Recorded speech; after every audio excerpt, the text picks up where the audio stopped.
Welcome back to Audio Description for Beginners. In this course, we'll teach you how to create audio descriptions and describe video using Closed Caption Creator. In the previous lesson, we learned how to create AD events and render text to audio for live preview. In this video, we'll show you how to automatically generate AD events using AD templates. Because Closed Caption Creator is a professional subtitle editor, it means we support more than 30 different closed caption and subtitle file formats.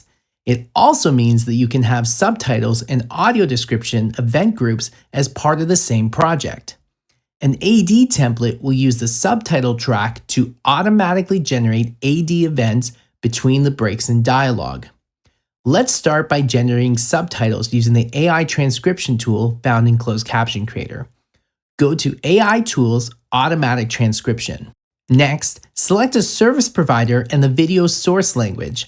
I'll choose Deepgram for the service provider and English as the source language. Click Submit Job. The audio will be extracted from the video file and uploaded for transcription. When the upload completes, the Ai Transcription dashboard will appear so that you can view the jobs in progress and track their status.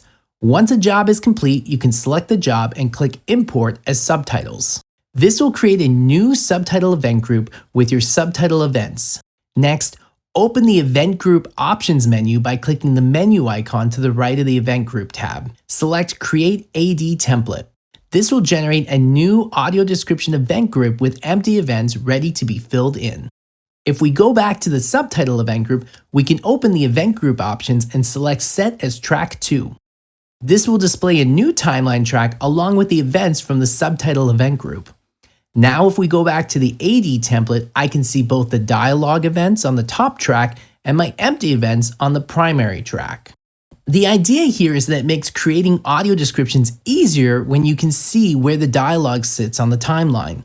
This allows you to position AD events around the dialogue events on the top track. It's also worth noting that you can import subtitle files into your project if one is provided. This way, you're not always relying on the Ai transcription service. To import a subtitle file, you can go to File, Import Subtitle File. This will create a new subtitle event group which you can then use to generate an AD template, the same as you would with AI-generated subtitles. I hope this lesson has been helpful and it provides a good introduction to AD templates. If you have any questions, please feel free to leave a comment below, and we will do our best to reply as soon as possible. In the next video, we'll look at options for reviewing audio description projects and providing feedback.